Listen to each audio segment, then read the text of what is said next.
Good evening, everyone. It's Peak here again. I'm here to update you on the progress of Ather Labs, and I'm excited to share all the great work they've been doing. I'm sure that many of you have seen this dev update already. If you have, then there might not be much new content in this version, but this will be the narrated / voiceover version for those who prefer this kind of content. So, kicking off the year, we had our Chinese New Year event within the company.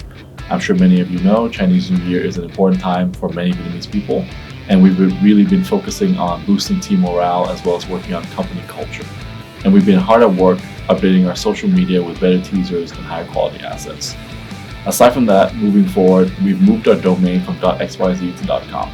We believe that this domain is more suitable for the company and will be received better by the masses moving forward. Building on the topic of company culture and growth, we're really pushing boundaries on teaching new skills to our staff. So recently, we had a session for any non-Web3 native staff to learn more about the blockchain technology.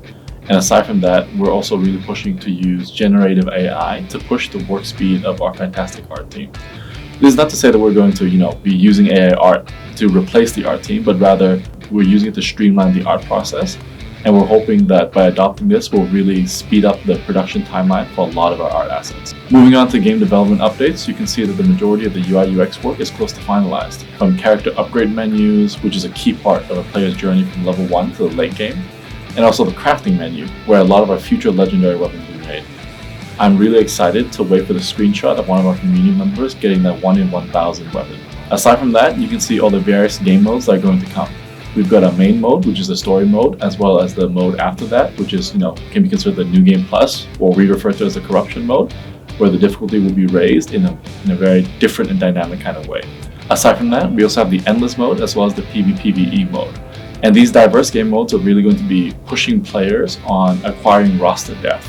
So maintaining one character will be temporarily okay for a lot of it, but if you really want to push and you really want to be the best in all the different modes, then you're going to need a deep and powerful roster for every occasion. Aside from that, you can see some in-game UI for some announcements within the game. So, in the future, if there are patch notes or hotfixes and we need to update the game community at large. Moving on, you can see some more player journey related screens, right? So you got the profile screen and the achievement screens. And we really want to push the social flexing aspect of Sipher as it moves on to completion, right? So as you play the game, you want to show off, I've done 100% completion, I've done 99% completion. So that completion percentage is something that players can show off and really something that we want players to be able to be proud of. And there's also the character library and character preview screens for when you're picking the best character for the situation ahead. There's definitely going to be a big competitive aspect in the game because of all our players are going to be fighting for that number 1 spot, as well as the number 1 spoils that come with it. And these ranking icons are just a taste of what victory will look like. But what I really want to spend some time on are the screens with our new boost and the boost collector page that you see coming up here. If you remember, I discussed in previous game dev updates that theory crafting the right combination of gear and boost is going to be key in your journey to number 1. So you can clearly see that your gear will dictate what kind of boost you're bringing into the combat. So what kind of player do you think you'll be? Will you be the kind of player that looks for complete synergy between your boosts but sacrifices some stats? Or would you rather be the kind of player that values the stats above all because, bigger is better? So I already know that the game team, we can't keep up with all the theory crafting and all the crazy builds our players are going to come up with. So I'm very excited to see, and hopefully not too much hotfixing. Up next, we have concept art. You can see also the upcoming in-game store, the battle pass design, and the various in-game currencies. I'm sure all of you already know that economy design for a video game is extremely difficult, and even more so when there's a token involved. But we do believe that the system we have that we're currently working on really strikes the balance between onboarding Web2 users as well as bringing the Web3 digital asset ownership and the competitive experience in the end game. This will be done through a few in-game currencies you can see. They're called RAM, ROM, and bytes respectively for all my computer geeks out there. And these currencies combined with Sipher and our item economy will be what powers the future Sipher ecosystem. The details of this will be announced and explained in much better detail leading up to the global launch. So please do stay tuned for that. There are also some showcases for social flexes. So what do I mean by these? From poses to character flags. I can imagine that a lot of these are going to fetch a high value in the secondary market when the top 1% players start wanting to get their matching armor matching with their flags.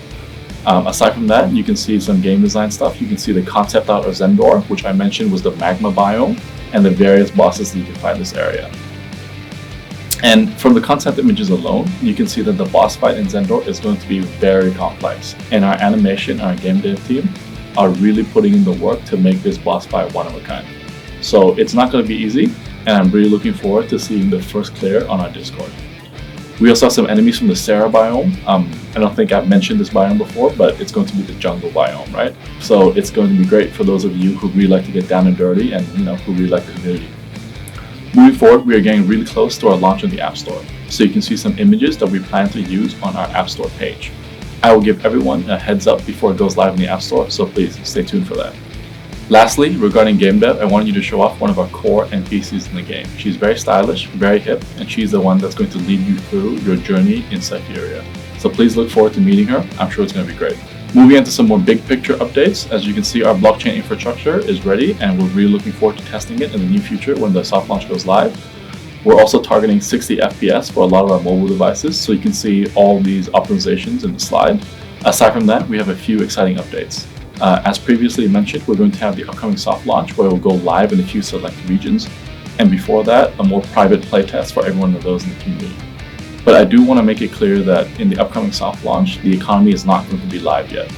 You will be able to import your NFTs if you have your NFTs and are eligible to play in the soft launch, but there will be no deep interaction with the tokens or the NFTs. Also, aside from that, the last chapter of the comics has also gone live, so please read it if you haven't already. It'll wrap up the story of Tabula Rasa.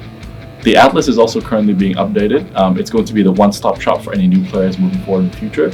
So as details get finalized and are ready for final public view, they'll be posted to the Atlas. And lastly, as you can see from the roadmap, we've made a lot of progress leading up to the soft launch, and it's coming very soon. So please, I'm very excited for that, and I hope you are too. Wrapping up the game dev update, you have a word from our game director Tam, as well as our founder Tin, and a personal message from me. I think it's best if you guys read it, but in summary, the team is desperately anxious to launch the games as soon as possible. Everyone in the team feels the same way, and we all hate it whenever a delay is announced. But this is going to be the first time that our game makes its way into the hands of a Web 2 player. And I'm sure, as you all know, first impressions are everything. So we are doing everything to place quality first, especially since right now, the general reputation for Web 3 gaming amongst the general gamer mass is not doing so great. So once again, please be patient. Thank you all for tuning in, and we're really excited to continue working on this game and making it the best that it can be. Thank you.